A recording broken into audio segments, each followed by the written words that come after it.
बिस्मिल्लाहिर्रहमानिर्रहीम। अस्सलाम वालेकुम फ्रेंड्स, आप देख रहे हैं हमारा YouTube channel CS guide official और मैं हूं Mohammad Irfanullah, positive attitude with titanium thinking. चल गुरु हो जाए शुरू। जैसा कि आपको पता है सर्दी आ गई है तो ये चीज़ें भी लाजमी हैं। पहला क्वेश्चन है हारून रशीद, कोट वगैरह जो है ये वाला हारून रशीद का क्वेश्चन था कि भाई हार्वर्ड इंस्टीट्यूट ऑफ टेक्नोलॉजी में हार्वर्ड इंस्टीट्यूट ऑफ टेक्नोलॉजी में फ़ी पे करने का तरीका बता दें। 2 साल पहले मैंने अप्लाई किया था, 2017 में आई थिंक अप्लाई किया था, 3 साल अब तो हो गए होंगे।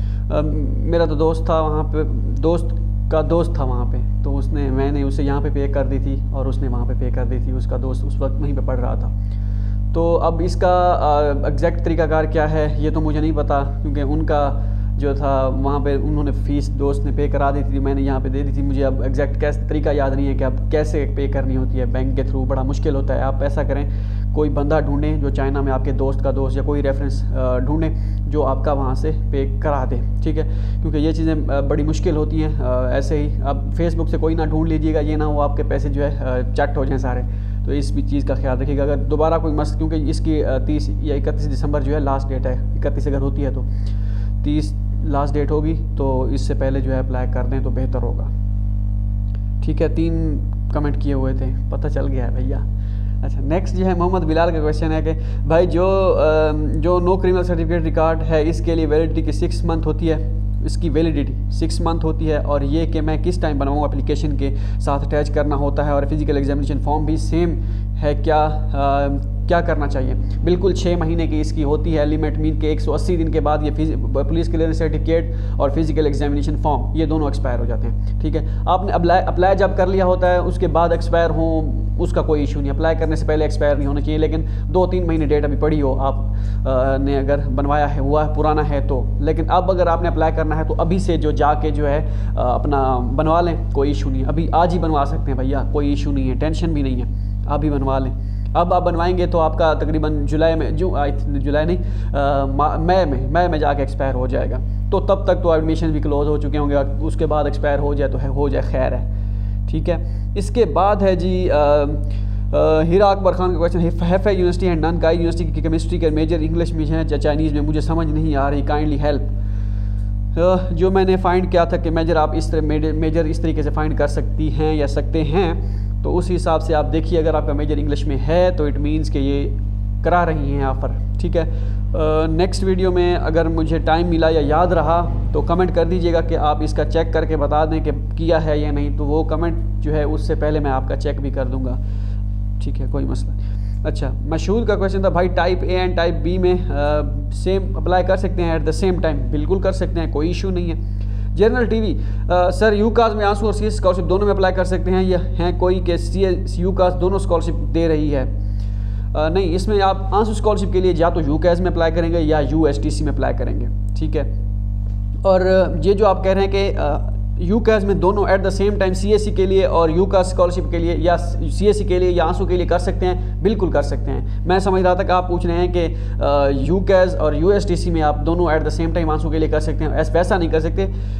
यूएसटीसी में एट द सेम टाइम आप सीएससी पे भी अप्लाई कर सकते हैं, यूएसटीसी की अपनी स्कॉलरशिप पे भी अप्लाई कर सकते हैं, और जो है आंसू पे भी अप्लाई कर सकते हैं। यूकास का भी ऐसे ही है, एट द सेम टाइम वो सीएससी भी ऑफर कर रही हैं, उसकी यूनिवर्सिटी स्कॉलरशिप भी है यूकास की, और आंसू भी है। आप तीनों में eight the same time apply कर सकते हैं, क्योंकि इनका चेक वाला ऑप्शन होता है, चेक करें या आपने कौन कौन सी स्कॉलरशिप पे अप्लाई किया है, तो आप कर सकते हैं। अगर आप ना भी करें सीएससी के लिए, आंसू के लिए करें, तो यूनिवर्सिटी आपको बाद में समटाइम कह भी देती है। लास्ट टाइम काफ़ी सारे स्टूडेंट्स को कहा था कि आप सीएससी के लिए भी अप्लाई करें, क्योंकि सीएससी अवाम जो है, आप जो है हम सियाने हैं कि 3 सीएससी की जो है लिमिट अलग, वो अलग साइड पे, और आंसू को एक अलग चौथे ऑप्शन के तौर पर रखते हैं। उन्होंने कहा है भैया आप ये भी करें, तो फिर लड़कों ने किए थे, जिन्होंने नहीं किए थे कोई इशू नहीं थे, लेकिन यूनिवर्सिटी बाद में कह देती है। वहीद मजारी का क्वेश्चन था कि when will Beijing university of technology admission start for master? देखना पड़ेगा, बीजिंग यूनिवर्सिटी ऑफ टेक्नोलॉजी का हो सकता है शुरू हो गया, वो मैं चेक करूंगा इंशाल्लाह। फरमान आई थिंक अभी तक नहीं हुए एडमिशन इसके स्टार्ट, तो इसका बना देंगे अभी जल्दी। अगर हो भी गए होंगे तो मार्च तक डेट है पड़ी, तो इंशाल्लाह अभी आने वाले दिनों में हो जाएंगे। फरमान अली सर मुझे फार्मेसी के लिए अप्लाई करना है, बीएस प्रोग्राम के लिए, काइंडली फुल स्कॉलरशिप कौन सी यूनिवर्सिटी देती है? मैं अप्लाई करूँगा फुल स्कॉलरशिप बैचलर के लिए निश्ता, फार्मेसी के लिए निश्ता, ठीक हो गया। उसके लिए आपके पास चाइनीज़ लैंग्वेज का HSK4 होना चाहिए, जो चाइनीज़ लैंग्वेज का कोर्स होता है। अगर वो है तो ठीक, नहीं तो फिर पाकिस्तान में ही सोचें भैया, ठीक हो गया। अच्छा, इसके बाद है जी मास्टर के लिए तो देती हैं, बीएस प्रोग्राम के लिए कोई, फार्मेसी के लिए किसी के लिए भी फुल्ली फंडेड स्कॉलरशिप नहीं है भाई। मशहूद का क्वेश्चन था, सिर्फ मशहूद लिखा हुआ है, can we apply at the A and B type at the same time for HEC? आप बिल्कुल कर सकते हैं, बिल्कुल कर सकते हैं। मैं इनको रिप्लाई दे भी देता हूँ, शायद ये HEC से ताल्लुक़ रखने वाले मीन्स के इसी स्कॉलरशिप से जो है इनमें ज़्यादा इंटरेस्ट है। Yes you can bro, yes you can bro. Okay हो गया। अच्छा नेक्स्ट क्वेश्चन है जी तलहा चौहान, भाई MBBS के लिए चाइना में कि अप्लाई करें भाई SC करना चाहें HEC के थ्रू कर सकते हैं अगर होता है तो, लेकिन है MBBS के लिए कोई स्कॉलरशिप फुली फंडेड है नहीं। बैचलर भी समझ, MBBS भी जो है इसके बाद ही होती है, इंटरमीडिएट के बाद, तो कोई स्कॉलरशिप नहीं है फुली फंडेड। अच्छा वजाहत ए खान का इन्होंने कोई लंबी एक 5 क्वेश्चनों की जो है लिस्ट फहरिस्त जो है कही है कि ये इसके बता दें। पहला क्वेश्चन, यूनिवर्सिटी और CSE पोर्टल में अप्लाई करने के बाद क्या डॉक्यूमेंट्स हार्ड फॉर्म में यूनी को भिजवानी होती हैं? अगर हों तो कौन सा तरीका बेस्ट है और कौन सी डॉक्यूमेंट्स भिजवाना होती हैं? 99% यूनिवर्सिटीज़ ने हार्ड फॉर्म्स ख़त्म कर दिए, नहीं सेंड करना होता, सिर्फ ऑनलाइन ही अप्लाई करना होता है। ठीक हो गया। एक आध यूनिवर्सिटी जैसे SC UT जो है वो कहती है हमें भाई डॉक्यूमेंट्स चाहिए भाई सेंड करो, तो उनके सेंड किए थे। और बाकी जो है 99% यूनिवर्सिटीज़ ऑनलाइन है, सिर्फ ऑनलाइन ही है। अगर सेंड करने भी होते हैं तो फिर डॉक्यूमेंट्स जो आपने अपलोड किए होते हैं CSE की वेबसाइट पे या यूनिवर्सिटी की वेबसाइट पे, वो सारे के सारे डॉक्यूमेंट्स आपने भेजने होते हैं। ठीक हो गया। इसके ऊपर मैं एक नेक्स्ट वीडियो बनाऊंगा कि आपने डॉक्यूमेंट्स अगर भेजने हैं तो कौन कौन से सही तरीकाकार कौन सा है, पैक कैसे करने हैं, पार्सल कैसे करने हैं, वो सारा तरीकाकार जो है इंशाल्लाह वो नेक्स्ट वीडियो में डिस्कस करेंगे। यूनिवर्सिटी की एडमिशन फ़ी है वो ऑनलाइन कैसे जमा करवाएं या किसी भी पाकिस्तानी बैंक से चली जाती है? Kindly explain procedure. Pakistani bank से बड़ा मुश्किल है, बहुत मुश्किल है। नॉर्मल बैंक से आई थिंक नहीं होता। स्टैंडर्ड चार्टर्ड जो बैंक है लाहौर में या बड़े सिटीज़ में जो होता है, वहाँ से एक दोस्त ने लास्ट टाइम एक लड़के ने पे करवाई थी सेंट्रल साउथ के लिए, तो बड़ा टाइम कंज्यूमिंग था उसके लिए, 10-15 दिन लग गए थे पहले एक जगह स्टेट बैंक से वेरीफाई, फिर उसी बड़ा लंबा चक्कर है। बेहतर यह है कि चाइना में से कोई बंदा ढूंढे जो वहीं से आपका पे करे। ठीक है। वैसे अगर तो उनका ऑनलाइन सिस्टम होता है, कई यूनिवर्सिटीज़ होती हैं ऑनलाइन सिस्टम होता है, और जो है मास्टर कार्ड या वीज़ा कार्ड जो होता है ये चल जाता है, इसके थ्रू आप अप्लाई जो है फ़ीस सबमिट करवा सकते हैं। ठीक हो गया। पाकिस्तान में बड़ा मुश्किल है। मैंने एक वीडियो बनाई थी, आप how we pay fee from Pakistan for CSE scholarship और चाइना स्कॉलरशिप, तो गूगल में सर्च करें फॉर चाइना स्कॉलरशिप, वही how to pay fee from Pakistan for China scholarship CSE guide official, वहाँ पर डिटेल आ जाएगी कि आपने कैसे आपने फ़ीस सबमिट करानी है, प्रोसीजर कौन सा है, क्या चीज़ लेके जानी है, सारी चीज़ें वो उसमें डिस्कस हुई है। अगर वो देखना चाहें तो वो भी देख सकते हैं। वो लंबा तरीका है, अब बताना बड़ा मुश्किल है। ठीक है। आइट्स अगर इस 1 साल पुराना हो तो चलेगा, बिल्कुल चलेगा, कोई मसला नहीं। आइट्स मैंडेटरी भी नहीं है कि जिस यूनिवर्सिटी में है उसमें कर दें, अगर मैंडेटरी भी नहीं है, अगर 1 साल पुराना है तो कोई इशू नहीं है। 2 साल की वैलिडिटी होती है तो 1 साल अभी आपके पास पड़ा है, निश्ता टेंशन निश्ता। अमीर अच्छा मेरा एक रिकमेंडेशन लेटर पे, ये एक ही क्वेश्चन है वजाहत अली खान का, शायद मेरा एक रिकमेंडेशन लेटर पे डेट नहीं है और दूसरे पे 1 नवंबर 2021 की डेट है। क्या मुझे न्यू रिकमेंडेशन लेटर बनवाने की ज़रूरत है या उसी से गुजारा चल जाएगा? अगर अभी 1 नवंबर से अभी आपने बनवाया है तो काफ़ी है, इट्स ओके। लेकिन दूसरे पे आप कहते हैं डेट नहीं है, डेट आप प्रोफेसर से लिखवा लें या उससे कह दें सर मैं डेट लिखने वाला हूँ, कोई मसला तो नहीं है, वो कहेंगे लिख लें तो आप लिख लीजिएगा। ठीक है। या आप खुद भी लिखना चाहें तो लिख सकते हैं, कोई इशू नहीं है, तो वो खुद लिख लें। डेट होना ज़रूरी है, बाकी नवंबर तक जो आपने 2021 में बनवाए हैं इट्स ओके। 5वां क्वेश्चन, फॉर्म एग्जामिनेशन फॉर्म के साथ फिजिकल एग्जामिनेशन फॉर्म जो है के साथ टेस्ट रिपोर्ट भी अटैच करनी होती हैं? अगर हाँ तो कौन से टेस्ट और कहाँ से रिपोर्ट अटैच करनी होती हैं? बिल्कुल ये कुछ यूनिवर्सिटीज़ की डिमांड होती है। कुछ कहती हैं हमें 2 पेजेस जो हैं फिजिकल एग्जामिनेशन फॉर्म के जो होते हैं वही हमें सेंड करें, और बाकी जो है रिपोर्ट हमें नहीं चाहिए, वो बाद में होंगी। कुछ यूनिवर्सिटी कहती है नहीं भाई हमें ब्लड टेस्ट रिपोर्ट चाहिए, वो आपने भेजनी होती है, जैसे दिल्ली यूनिवर्सिटी ऑफ टेक्नोलॉजी में शियान जोतांग में। कुछ कहते हैं भाई हमें ब्लड टेस्ट भी चाहिए, फिजिकल एग्जामिनेशन फॉर्म जो होता है वो तो होता ही होता है, और उसके साथ हमें एक्सरे रिपोर्ट भी चाहिए और ECG रिपोर्ट भी चाहिए। जैसे चौंकिंग यूनिवर्सिटी जो है वो कहती है भाई हमें दो, हमें चाहिए, तो उसमें फिर आपको वो भेजनी होती है। टेस्ट वह जो है ब्लड टेस्ट जो है वो हमारी वेबसाइट पे जो है अपलोड है, आप लिखें गूगल में blood test report sample for CSE scholarship CSE guide official, तो आ जाएगा वो सैंपल, सिर्फ वही टेस्ट काफ़ी है भैया। ठीक है। बाकी जो रिपोर्ट्स हैं वो मैंने आपको बता दी हैं। ECG रिपोर्ट अगर वो चाहिए तो यूनिवर्सिटी की रिक्वायरमेंट पे डिपेंड करता है कि यूनिवर्सिटी ने उस साल जो है एप्लीकेशन में जो है वो रखी हैं या नहीं, मीन्स के एप्लीकेशन क्राइटेरिया में एलिजिबिलिटी क्राइटेरिया में वो रखी हैं या नहीं। ठीक है। तो उसमें अगर होंगी blood test report, ECG report और एक्सरे रिपोर्ट। बाकी अगर नहीं चाहिए फिर फिजिकल एग्जामिनेशन फॉर्म के 2 पेजेस इनफ हैं। फसीह अहमद का क्वेश्चन था कि 1000 फ़ी मांग रहे हैं HEC वाले, क्या वो सही है या नहीं? A कैटेगरी के थ्रू अगर आप अप्लाई करेंगे HEC के थ्रू भैया 1000 रुपये फ़ीस है मस्ट। ट्रस्ट थोड़ा मस्ट है फिर। फसी अहमद भाई, HEC की वेबसाइट पे ऑनलाइन अप्लाई करना है, पहले बिल्कुल ऑनलाइन अप्लाई करना है भैया।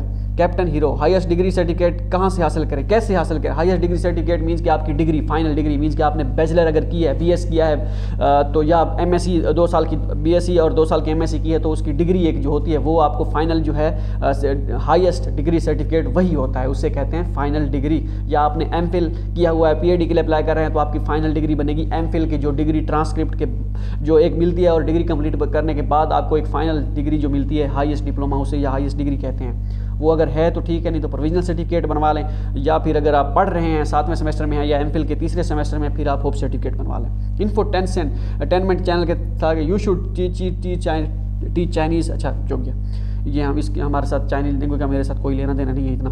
मोहम्मद तमीमी के नेम से चैनल था, मेरे पास सेम एरर आ रहा है, योर क्वालिफिकेशन डज नॉट, ये HEC A कैटेगरी की बात कर रहे हैं, उस पर HEC का जो है वो फॉर्म फिल करने में उनको दिक्कत आ रही होगी। पहले आप अपनी प्रोफाइल कंप्लीट करें जो 100% कंप्लीट करनी होती है, अपनी क्वालिफिकेशन बैचलर, अपनी MSc जो भी है, BSc जो भी है, वो पूरा प्रोफाइल कंप्लीट करके तब जाके लर्निंग अपॉर्चुनिटीज़ एब्रॉड में अपना फॉर्म सबमिट करने की कोशिश करें, नहीं तो ये एरर आता रहेगा कि आपकी जो है काबिलियत पूरी नहीं है, ठीक है, वो आप पूरी करें।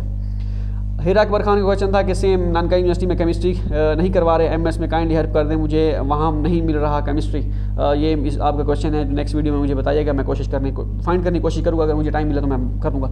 अच्छा, रिजवान करीम ब्रो, अस्सलाम वालेकुम। वालेकुम सलाम। Assistant professor recommendation letter enough है, डिपार्टमेंट के सिर्फ 2 एसोसिएट प्रोफेसर हैं और उन्होंने अभी तक कोई लेक्चर नहीं लिया, उनसे लेटर बनवा सकते हैं। एक प्रोफेसर से बनवाएं, प्रोफेसर नहीं है तो वो हेड ऑफ डिपार्टमेंट अगर हैं तो वो भी प्रोफेसर हैं, ठीक है, नहीं तो अगर वो नहीं है प्रोफेसर, या फिर डायरेक्टर जो हैं या डीन हैं आपके, या डिप्टी डीन हैं, जो भी हैं वो अगर हैं तो उनसे करवा लें। और बाकी आप कह रहे हैं कि एक एसोसिएट प्रोफेसर 2 हैं, वो और डिपार्टमेंट के हैं, लेकिन या कह रहे हैं कि एसोसिएट हैं और उन्होंने अभी, या हमारे डिपार्टमेंट के हैं, सिर्फ 2 प्रोफेसर हैं, आपको सब्जेक्ट नहीं पढ़ाया, लेकिन कोई इशू नहीं है। आप उन्हें कहें कि सर ये मुझे फॉर्मेट है लेटर का, रिकमेंडेशन लेटर का, मुझे साइन कर दें, वो आपको साइन कर देंगे, कोई मसला नहीं। अगर नहीं पढ़ाया कोई इशू नहीं है, बस आपको समझो ऐसे सब्जेक्ट पढ़ाया है उसने, ठीक हो गया।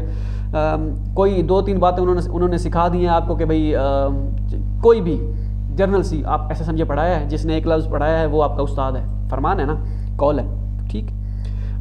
Top 10 TV, sir passport compulsory है? बिल्कुल कंपलसरी है। मोहम्मद जुनेद, अस्सलाम वालेकुम ब्रदर, HEC ये HEC की जो स्कॉलरशिप है उसमें अगर आपके पास अभी नहीं भी है तो ऑनलाइन अप्लाई करना है तो कर सकते हैं, कोई इशू नहीं है। वालेकुम सलाम, अस्सलाम वालेकुम ब्रदर। वालेकुम सलाम ब्रदर, HEC बैलेटर प्रोग्राम के लिए अलग अकाउंट बनाना पड़ेगा या एक ही अकाउंट से HEC कैटेगरी A में भी हो जाएगी और B कैटेगरी में? मैं आपको ये पहले के दिन कह चुका था कि A के कैटेगरी के लिए आप अलग अकाउंट बनाएं, B के लिए अलग अकाउंट बनाएं, ठीक है, क्योंकि वहाँ पे आपको चेंज एप्लीकेशन करना पड़ती है। तो चेंज जब एप्लीकेशन करते हैं तो फिर आपके जो है फॉर्म जो सबमिटेड होते हैं B कैटेगरी वाले वो जो है ख़त्म हो जाते हैं। या फिर अगर ऑप्शन अगर वहाँ पे A कैटेगरी का है तो वो भी करें, लेकिन यह काम आपके लिए थोड़ा मुश्किल हो जाएगा नए बंदे के लिए। आप नया अकाउंट बना लें, A कैटेगरी के लिए नया, B कैटेगरी के लिए नया, इट्स ओके, कोई मसला नहीं है। ब्लैक एंड वाइट रियासत के नाम से कोई चैनल था। भाई मैं लास्ट ईयर की ट्राई की बहुत सारे यूनिवर्सिटीज़ में, स्पेशली विदाउट फ़ी वाली में मेरा नहीं हो रहा, क्योंकि आई थिंक ये मुझे बांग्लादेशी लगते हैं, उर्दू में थोड़ा सा जो है ना वो थोड़ी लिखी हुई है। अच्छा, एक आदमी मेंशन किया था कि GPA कम है इसलिए रिजेक्ट किया, और मैं क्या प्रिपरेशन ले सकता हूँ दोबारा ट्राई करने से पहले? आइट्स दे दूँ, और मैंने दोनों recommendation letter assistant professor and principal के थे, इसकी वजह से इशू हो सकता है, प्लीज़ कुछ सजेशन दे दो मुझे। सॉरी मेरा उर्दू हिंदी अच्छा ये लिखा हुआ है अच्छा नहीं है, मैं बेसिकली बांग्लादेशी हूँ, मुझे पता चल गया था जो वाई लिखते हैं ना, VAI, ये बांग्लादेश से होते हैं, इतना एक्सपीरियंस है, ठीक हो गया, क्योंकि हमारे दोस्त हैं बांग्लादेश से। तो आप अगर आपने अप्लाई किया था आप दोबारा ट्राई करें, कोई मसला नहीं है, अल्लाह खैर करेगा इंशाल्लाह। GPA doesn't matter. एक आध यूनिवर्सिटी होती है, I think south west university है, वो उसने मेंशन किया हुआ है उन्होंने कि 3.0 CGPA आपका 3 मस्ट होना चाहिए, तो उसमें ना करें। बाकी 2.9 है, 7 है, 8 है, 3 है, 3.1, 2 जो भी है, आपके CGPA बहुत अच्छी है, जो भी है, ठीक है, अल्लाह खैर करेगा। बाकी आप कह रहे हैं कि रिकमेंडेशन लेटर जो है मेरे एक असिस्टेंट प्रोफेसर के हैं, या एक प्रिंसिपल का था और एक असिस्टेंट प्रोफेसर का था, बेहतर ये है कि इसको एसोसिएट प्रोफेसर से बनवाएं, ठीक है। अगर आपकी रिजेक्शन हुई होगी तो आप कह रहे होंगे इसी वजह से हुई होगी, अगर इसी वजह से हुई है या नहीं हुई, आपके माइंड में तो चला गया ना ये क्वेश्चन कि भाई इसी वजह से हुई है, तो इसको आपको दूर करने के लिए आपको रिकमेंडेशन लेटर चेंज करना होंगे। अपनी यूनिवर्सिटी से किसी भी ढूंढें आप, प्रोफेसर, एसोसिएट प्रोफेसर, डीन है या कोई है, उनसे प्रिंसिपल का आई थिंक नीचे लेकर प्रिंसिपल कॉलेज लेवल तक होते हैं, और ये ऊपर जो है ये जो है डीन वगैरह और इस तरह का चलता रहता है, ठीक है, या डायरेक्टर जो भी है ये। तो आप अप्लाई कीजिएगा, बाकी आपकी उर्दू जो है सेट हो जाएगी इंशाल्लाह, ये समझ में आती है, it's okay, don't worry, good luck, keep it up. Wajiha Fatima question था कि सर प्लीज़ स्टडी प्लान के बारे में गाइड करें, क्या हर यूनि के लिए सेपरेट बनाना होता है, इसका सैंपल अपनी वेबसाइट पे अपलोड कर दें। सैंपल अपलोड है हमारी वेबसाइट पे ये स्टडी प्लान का, आप दोबारा चेक करें। बाकी अगर आप सेम बना ले कोई इशू नहीं है, लेकिन जब आपने ऐसा कीजिएगा, ऐसा सैंपल उसका डिज़ाइन कीजिएगा कि हर यूनिवर्सिटी में अप्लाई करने के लिए आप नेम चेंज कर दें उसके, कि भाई स्टडी प्लान फॉर, या study plan for Delhi university of technology, या स्टडी प्लान ऊपर लिखा हुआ हो, नीचे यूनिवर्सिटी लिखें, यूनिवर्सिटी के आगे जिसमें अप्लाई करना है उसका नेम लिखें, अपना नेम, और नीचे जो भी सैंपल है उसको फॉलो करें। तीनों के में जब अप्लाई करना है यूनिवर्सिटी का नेम उस स्टडी प्लान पर लिखा होना चाहिए, ठीक है। बाकी आपका सेम हो, बॉडी सेम हो, नीचे जो भी सेम है वो कोई इशू नहीं है, वो चल जाएगा, इट्स ओके, डोंट वरी। अच्छा सर, जिलेन यूनिवर्सिटी में, वजिया फातिमा का दोबारा क्वेश्चन था, सर जिलेन यूनिवर्सिटी में and East China University of Science and Technology के स्कॉलरशिप ऑप्शंस बताएं। East China University of Science and Technology ECUST, जो एक्सेप्टेंस मुझे ई कस्ट से मिला है उसमें CSE और शंघाई गवर्नमेंट स्कॉलरशिप के लिए यूज़ कर सकती हूँ, बिकॉज ई कस्ट शंघाई गवर्नमेंट भी ऑफर हो सकती है, इस तरह जिलेन CSE भी ऑफर करती है, और सिल्क रोड भी। आई थिंक जिलेन की जो यूनिवर्सिटी CSE स्कॉलरशिप है और सिल्क रोड है वो सेम है, बी कैटेगरी की। अगर तो उनकी डिफरेंट, सिल्क रोड डिफरेंट है तो वो फिर उसकी रिक्वायरमेंट चेक करनी पड़ेगी कि उसके लिए आप अलग से अप्लाई कर सकते हैं या नहीं कर सकते। मेरे ख्याल में सिर्फ और जिलेन की CSE स्कॉलरशिप है, और ये जो बेल्ट एंड रोड या वन बेल्ट या सिल्क रोड है ये बी कैटेगरी में आएगी, तो उसमें आपका एक ही चांस बनेगा, ठीक है, जिलेन में। बाकी आप ई कस्ट की बात कर रही हैं तो ई कस्ट में आप eight the same time Shanghai के लिए भी कर सकती हैं, उनकी जो यूनिवर्सिटी स्कॉलरशिप अगर है तो वो भी वो आपको उसके लिए कंसीडर कर दिया जाएगा ऑटोमेटिकली, और CSE के लिए भी आपको कंसीडर किया जाएगा, लेकिन इसकी 800 RMB या 600 RMB फीस है, वो तो आपको पहले ही पता होगा, ठीक है। तो ये ई कस्ट में आपके 2 ऑप्शन हैं, आपको शंघाई का फॉर्म भी फिल करना होगा, वो भी कर सकते हैं, और लाजमी कीजिएगा क्योंकि आपके पास चांसेस आपके बढ़ जाएंगे। ओके हो गया, ये दोनों में अप्लाई करने से कोई मसला भी नहीं है, हालांकि यूनिवर्सिटी खुद भी कहती है कि ये दोनों के लिए आप अप्लाई करें, आपके चांसेस बढ़ेंगे, तो गुड लक। यूनिक केमिस्ट, मुझे यंगजो यूनिवर्सिटी का एक्सेप्टेंस लेटर मिला है कि कब एडमिशन स्टार्ट होंगे। यंगजो का हम बता देंगे, यंगजो की आई थिंक यूनिवर्सिटी स्कॉलरशिप होती है, मुझे याद है थोड़ा सा, तो इसके लिए हम बता देंगे, मैं चेक करने की कोशिश करूँगा कि उसके स्टार्ट हुए या नहीं हुए। सादिया बतूल का क्वेश्चन था, अस्सलाम वालेकुम। वालेकुम सलाम। हमारी यूनिवर्सिटी में अगर अर्जेंट डिग्री के लिए भी अप्लाई किया जाए तो ट्रांसक्रिप्ट एटलीस्ट 6 मंथ के बाद अप्लाई कर सकते हैं, ट्रांसक्रिप्ट के, अच्छा, और अप्लाई करने के बाद भी एटलीस्ट 2 मंथ्स लगते हैं। ट्रांसक्रिप्ट जुलाई में आई थी, इसका सोल्यूशन क्या हो सकता है? और विदाउट डिग्री इनिशियल एडमिशन हो सकता है? बिल्कुल हो सकता है। अगर आपके 6 महीने लगते हैं ट्रांसक्रिप्ट, आपको डिग्री को छोड़ें, वो आपके समझे है ही नहीं, ठीक हो गया। ट्रांसक्रिप्ट आपको मिल गई है, यूनिवर्सिटी से कहें भाई सादा अल्फाजों में, उनसे कहें, आसान भाषा में जाके कहें कि भाई हमें ट्रांसक्रिप्ट चाहिए, ट्रांसक्रिप्ट मिल गई, हमें डिग्री भी हमारी लेट है और हमें चाहिए प्रोविजनल सर्टिफिकेट, तो वो हमें अनायत फरमा दें, तो वो आपको आधे घंटे के अंदर अंदर प्रोविजनल सर्टिफिकेट अनायत फरमा देंगे। लेकिन वो उसका फॉर्मेट अच्छा होना चाहिए, वो प्रोफेशनल लगे, कलर्ड होना चाहिए। अगर उनके पास कलर्ड प्रिंटर नहीं है, उनसे आप ले लें और उसको जो है फिर कलर खुद बना लें, ठीक है। उनके रिकॉर्ड में तो होगा ना कि भाई ये बंदा हमसे ही लेके गया है, तो कोई इशू नहीं। अगर उनके पास, उन्हें कहते हैं अगर भाई हमें कलर चाहिए, अगर आप कलर करके दे सकते हैं या आपके पास नहीं है, हमें फॉर्मेट दे दें, हम आपको कलर प्रिंट निकलवा के आके देते हैं और आप हमें स्टैम्प और साइन कर दीजिएगा, ये तरीका बेहतर रहेगा। या अगर वो देते हैं कलर नहीं है तो वो खुद आके कलर कर लीजिएगा, वो कैसे करना है वो आप सबको पता है, ठीक है। तो ये कर सकते हैं, बाकी डिग्री मैटर नहीं करती, अगर हो तो अच्छा है लेकिन इतना मैटर नहीं करता। यहाँ पे 7वें सेमेस्टर वाले जिनकी ट्रांसक्रिप्ट नहीं होती उनकी स्कॉलरशिप लग गई है, आपके पास तो अभी ट्रांसक्रिप्ट भी है, ये तो सोने पे सुहागा है, ठीक है। और AJ सिद्धू के नाम से था, सर क्या मैट्रिक टू एमफिल सारे डॉक्यूमेंट्स नोटराइज करवाना होते हैं? नहीं, सिर्फ बैचलर। अगर आप एमफिल के लिए अप्लाई कर रहे हैं तो आपको आप BS जो इंटरमीडिएट से ऊपर वाली जितनी भी डिग्रीज हैं, BSc 2 साल की है, MSc 2 साल की है, वो करवा लें। अगर BS 4 साल का है फिर तो एक ही 2 डॉक्यूमेंट्स बनेंगे, 2 ट्रांसक्रिप्ट पेज के पेज या एक ट्रांसक्रिप्ट पेज और एक डिग्री का पेज, ठीक है। अगर आप एमफिल कर चुके हैं फिर एमफिल तक नोटराइज करवाइए, क्योंकि आपने PhD के लिए अप्लाई करना है, बैचलर आपकी एमफिल, ये 2 नोटराइज करें। मैट्रिक और सीधे अल्फाज में मैट्रिक और इंटरमीडिएट की नोटराइजेशन की किसी किस्म की ज़रूरत है ही नहीं, उसको छोड़ दें, ठीक हो गया। इवन कि आप अपलोड भी ना करें, कोई मसला नहीं है। फ़हीमुल हसन दहराज के क्वेश्चन था, bro can we apply for PhD in CSE without acceptance letter if we don't get it from professor? बिल्कुल कर सकते हैं भैया, ट्राई करें, इंशाल्लाह अल्लाह खैर करेगा। ऑन मोहम्मद का क्वेश्चन था कि काफ़ी सारे क्वेश्चन हैं, आई थिंक वीडियो काफ़ी लंबी होती जा रही है। मैं देखना चाहता हूँ कि नीचे काफ़ी सारे क्वेश्चन बन हैं, इस पर मैं नेक्स्ट वीडियो जो है इंशाल्लाह बनाऊँगा। मिलता है अगली वीडियो में, दुआ में याद रखिएगा। अल्लाह हाफ़िज़।